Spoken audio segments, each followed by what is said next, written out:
Another day, another basketball stories na naman ang pagkikwentuhan natin.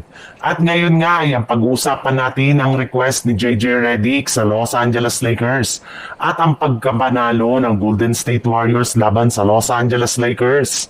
Natalo na naman nga po ngayong araw ang Los Angeles Lakers sa kanilang game laban sa Golden State Warriors sa score ng 103-111. Pero hindi nga kagaya ng nagdaan nilang laban ay mas maganda na nga ang kanilang performance sa pangunguna ni Gabe Vincent na gumawa ng 16 points. Dalton Kennick na nagtala ng 12 points at si Jake LaRavia na gumawa naman ng 10 points. Kasabay nga ng pagkatalong muli ng Los Angeles Lakers ay bumagsak na nga sa 0-2 ang kanilang kasalukuyang record sa preseason. At kahit man nga non-bearing pa rin naman nga ang kanilang mga laban ay hindi pa rin nga naiwasan ng ilang mga fans na mag-overreact sa mga pagkatalo ng kanilang team. Kesyo, kita na nga daw po na nanghihina ngayon ang lineup ng Los Angeles Lakers.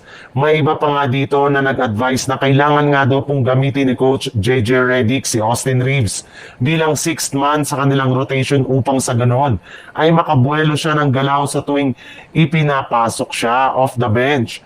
Pero ayon rin naman nga sa head coach ng Lakers na si JJ Redick, hindi rin naman nga daw dapat na mag-alala ang kanilang mga fans sa kanilang mga pagkatalo since preseason pa lang naman nga ito ay hindi pa naglalaro ang kanilang mga superstar na sina LeBron James at Luka Doncic.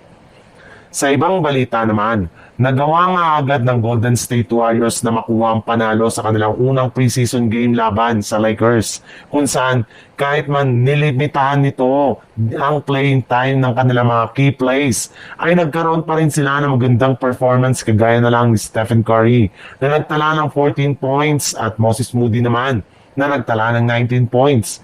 Pero ang mas ikinagulat nga ng mga fans ngayon ay ang mas malalim at mas magandang performance na ng kanilang bench. Hindi nga katulad last season. Lahat nga ng kanilang mga bench o ang kanilang mga second unit players ay gumagalaw at gumagawa na ng puntos, lalo na ang kanilang bagong player na si Al Horford na nagtala ng 3 points, 4 rebounds at 3 assists. Kasama na dyan ang kanilang mga defensive plays sa ilalim ng basket. Kaya isang magandang sign nga ito na mas maaasahan nga nila ngayon ang kanilang second unit kapag pinagpapahinga nila ang kanilang key players sa kanilang mga susunod na laro. Expected na rin naman nga na magkakaroon ng mga ito ng malaking impact at posible pa rin silang maging difference maker sa kanilang mga pagkapanalo.